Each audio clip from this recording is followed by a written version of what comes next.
Yana bir xaridor qaplama oltin sotib olib, eg'ir qo'yilib ketibdi. Mana bir qaplama oltinni shu Didardan zakaz qilgan vaqtinglarda bir film ishligininglar qarab o'tmay, do'koningiz bormi? Tijorat kinishkingizni bir ko'rib boqaymi? U degan har qanday bir iste'molchininki normal so'rashga tegishli sizningki huquqingiz u. Tijorat kinishkingizni bir ko'rib boqay. Muqim do'kon adresingiz nerede? Ashuni bir bilib, "Mening do'konim" deb lam qilsa, ilaverdi ekansizlar. Hayrondaman. Ağıca men topolmaydi ekansizlar, ilib qo'yilib ketgan vaqtda men oson topdi ekansizlar. Men yerda bir qizmi mana mal sotib olib pulni urib bo'pti ekan. Lekin u malmi kelmabdi. Surishni qilsa javob qaytarmabdi. Endi bo'lganda menga yo'llaydigan gap, "Ma balni tonamsiz" deb. Mana qizlar xush xabar. Gipimni oyoqchanlarlar, yurakni besitib, alt tarafini besitib, hamana tigi sap kumush tepisini bir Mana. Menga bu yerlarni yo'llab, "Ama shunda sotib olgandim, shunda pulni atgandim, ama shunda qildi, uni qildi, buni qildi" deganingizdan nima foydasi? Men nima qilib bera olayman? Men ya bir sotchi bo'lmasam, taftish bo'lmasam.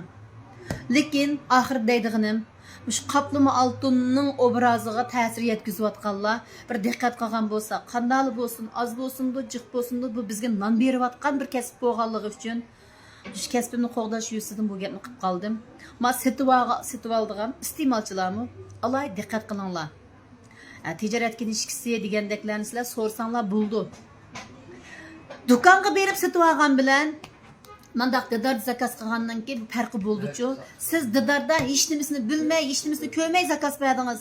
Shuna bo'lganligingiz uchun sizdan pulni avilib, oltin sappasini bilmay qolasiz, yana bir narsani sappasini bilmay qolasiz. Mana mushu ayol hozir gapini qilgan mushu inson bundan 1,5 yil burun bizningki Atyanbo do'konimiz bor vaqtida bir xonim mushu kishidan bir zanjir bilan bulab sotib olibdi ekan, 5700 qo'ygan.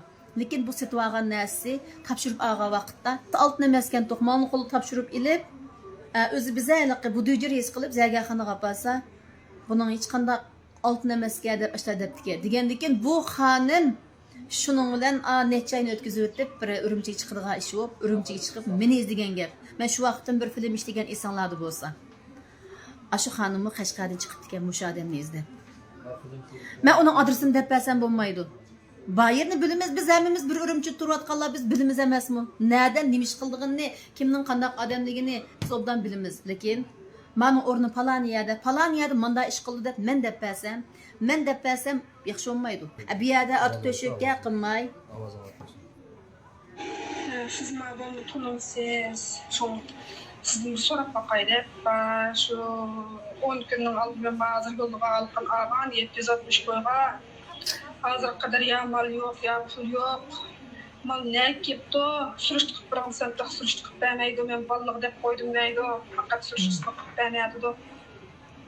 Shu sizdan bir so'rab boqay deb sizni avara qilib hozir siz gap qilishim, siz o'zingizni o'ylab qo'lingiz ko'rgancha ishlayotgan balliqmi? No. Mening unda vakolatchim yo'q.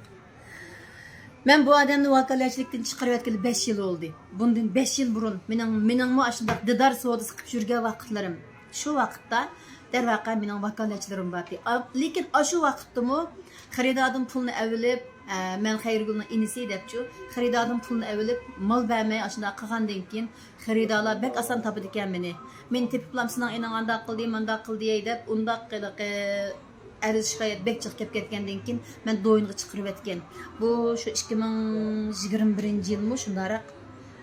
Shu vaqtdagi filmlarimni asti qarsanglar ba, shu vaqtlarda men chiqargan.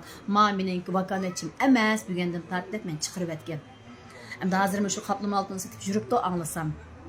Narsa sotayotganni kimninkida yuriydi biz uni bilamiz, lekin men bu yerga chiqib palanchim, falan yerda bodat men deb bersam bo'lmaydi.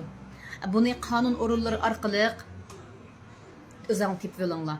Lekin shu yana desam yanda emas, sotib olgan vaqtinglarda bu sizlarningki o'zinglarningki nimanglar. Tijorat qilishingizga ko'rib boqaysanglar bo'ldi. Yana birga men shu Didarda jiqroq mal oldigan, mendan bundan burun mal olib boqmagan, lekin men mana shu do'yindan ko'rib sizdan shu meningizni sotib olay debdim deb pul atadigan vaqtda bizga ish kelinib qolsa, men hech ikkilanmasdan kimni yo'llab beraman. Kimlikim bilan telefon numarimni yo'llab beraman. Mana mening kimligim bir ish bo'lib qolsa, Hem siz erkanaya berip arz qilish uchun sizning çoqum kimligingizni bilish kerak-ku qarshi tarafniki. Mana shu kimligim orqali meni nada bor, nada yo'q, meni topa olasiz. Endi ishondingizmi deb xaridorlarim kulib ketadi, voy yaqinda emas debchi. Hech bo'lmasa sizlar qarshi tarafniki kimligini talab qilsanglar bo'ldi. Yoki bo'lmasa tijorat kinishkisini çoqum yo'llab bersin. Bu chiqshaq qildigan ish emas-ku. Ama şunda bir türküm saxtipazlarninki kasabetidan şu didarda naiti pakı soat qılıvatqanlarningmi şani bulğunup ketidi-chu. Voy unda yadımı malalamdığan saxtipazga ular pulni avliplam yo'qab ketadigan deb.